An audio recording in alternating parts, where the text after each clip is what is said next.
I'm Max Dalton, and in this video I'll show you how to find free items in the Roblox Marketplace.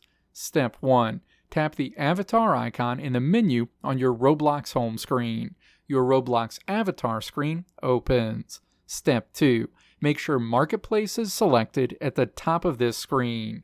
Step 3. Navigate to the specific Roblox Marketplace section you want to see free items in. In this example, I'll navigate to Animations and then Emotes. Step 4. Now, tap the filter icon at the top of this menu.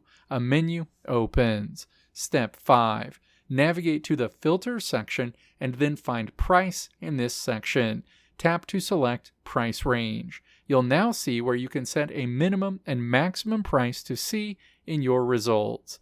Step 6. Enter 0 for both the minimum and maximum price and then tap Apply. You'll return to the marketplace where you'll see all of the results in the section you're looking at will be free. Let me know if this video helped you out in the comments below. If you liked what you saw here, click the video links on the right side of the screen to check out another video.